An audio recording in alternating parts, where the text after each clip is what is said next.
Hello everybody, it's Space Commander Swerdlow.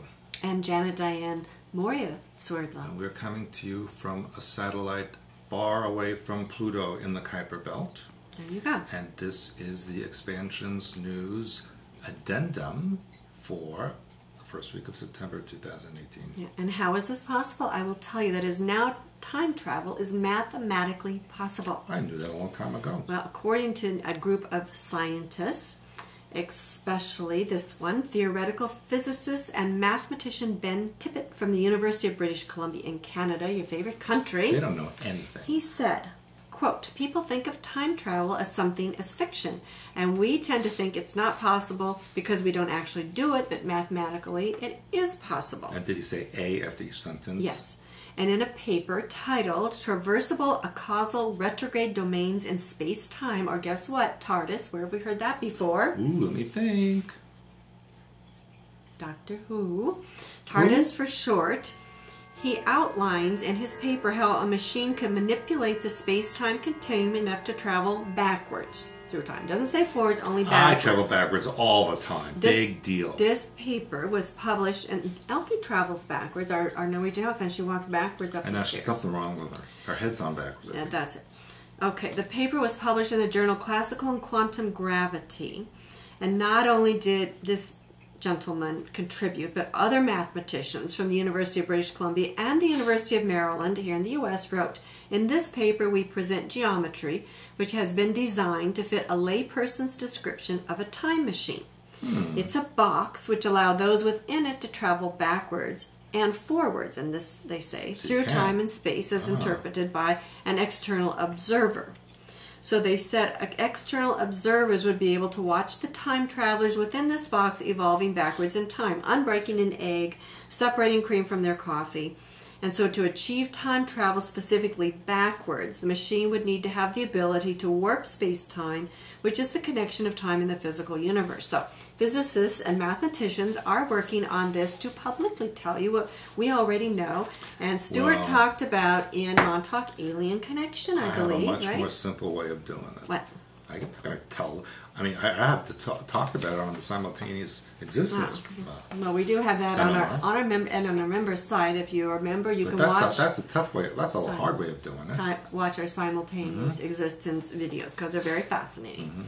Now, mini ice age. We've been telling you about this for a long time, and again, now we have scientists who are verifying exactly what it was that we have been telling you. Okay, this was just released article by website Space Weather. Okay, and it says that the Earth is set for a big freeze because the sun has gone blank for a majority of 2018. Right.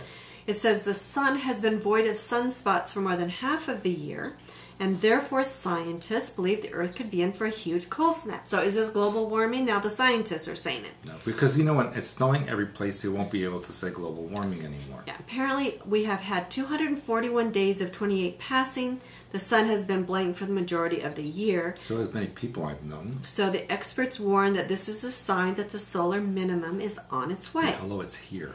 To find a year with fewer sunspots than 2018, you have to go back to 2009, when the sun was experiencing the deepest solar minimum in a century. And I remember shoveling that. The sun was not expected to head into a solar minimum until around 2020. But because of global warming, I guess, it appears to be heading in early, which could prove to be bad news. Yeah. And the last time there was a prolonged solar minimum, it led to a mini ice age, scientifically known as the Maunder Minimum, which lasted for 70 years. Oh. It began in 1645, lasted to 1715, and happened when sunspots were exceedingly rare. So now scientists again are agreeing with our research. With me. And us. Not just you, us. Okay? And in Russia, back to Russia. My favorite place. Yeah. Now, this one, we've been talking about this for a long time, how that all these prehistoric animals, already existed, how they're going to be bringing them back. Well, guess what's going to happen on September 11th in Vladivostok? Vladivostok? What? Putin is going to be there. He's a dinosaur? He's going to host the 4th Eastern Economic Forum. And you know what they're going to push for? A cloning center. 4.5 million pounds. What would that be in U.S. dollars? About $6 million? Well, $7 British million? money is funny. Okay, they're planning a major cloning facility there to bring back to life the extinct woolly mammoth and rhinoceros as well as other long-gone species. They already have it. They're calling this a new Jurassic Park style, world-class paleogenetic scientific center in the world's coldest city, Yakutsk. which will be unveiled when he is there. Actually, Khabarovsk is the coldest. Well, according to this, it's Yakutsk. And Yakutsk says that 80%... Yakutsk, not mine. 80% of the finds samples of Pleistocene and Holocene animals with preserved soft tissue have been found in this area. I got soft tissue. And this center will aim to study extinct animals from living cells and restore such creatures as the woolly mammoth, woolly rhinoceros, They exist already. cave lion, and breeds of long-gone horses. They say that DNA from the ancient animals has been preserved and remains encased in frozen soil or the permafrost for tens of thousands of years. The center will be based at Russia's Northern Eastern Federal University, which is seeking investment for the project. And the expert Dr. Lena Grigorieva, who drafted the plans for the center, said there's no such unique material anywhere else in the world, and not only will they be studying these animals and supposedly cloning them and so forth, but they're also going to be using their findings to help fight human diseases because northern ethnic groups have a unique ancient genetic structure. And their studies will help in the study of rare genetic diseases, their diagnosis and prevention. Good. Now guess who they are teaming up with? You'll never guess. The Pope? Close. They are teaming up with South Korean SOOAM Biotech Research Foundation led by cloning expert Professor Wang Woo-suk. What's your language? So apparently there are links between the Russian scientists and then Harvard scientists, specifically geneticist Professor George Church, who plans to inset a woolly mammoth gene into an Asian elephant embryo by 2020. That was done 20, 30 years ago. But they're telling people now. So if it's successful, It was loosely, already. they will create a mammoth-elephant hybrid, and there are plans for the species to roam free in Siberia's Pleistocene Park. Listen to me. They already have live woolly mammoths without genetic manipulation that have been there since day zero. And the interesting thing to me is now we've talked about Russia aligning with Turkey and aligning with France. Now Russia is aligning with South Korea and with the science people here in the U.S. So Russia is extending itself all over the world. So am I.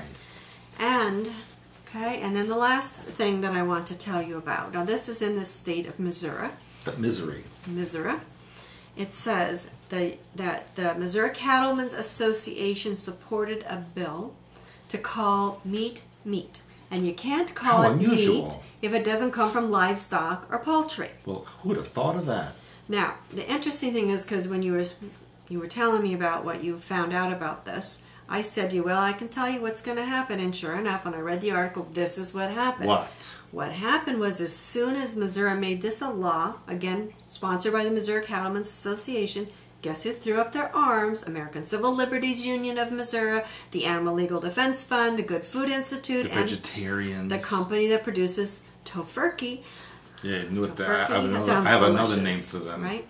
So immediately they filed a legal challenge in federal court saying that the state law attempts to stifle the growing grocery category of plant-based meat. You can't have plant-based meat, sorry. First of all, there's no such thing. You can't have it, right. It's either vegetable or it's meat. It's not a plant-based meat. Right, that's crazy. So, It's a non-binary food. yeah, Stephen Wells, who's the executive director of the Animal Legal Defense Fund, said that this law violates various constitutional principles, including free speech, which should be a concern for everyone regardless of diet. Well, there's a difference between free speech and mislabeling something. So you think you have something and you don't, right? But this is what they did with organic. Organic, they started out with it had to be certain things. And of course, technically anything that's alive is organic, okay? So this is just a buzzword that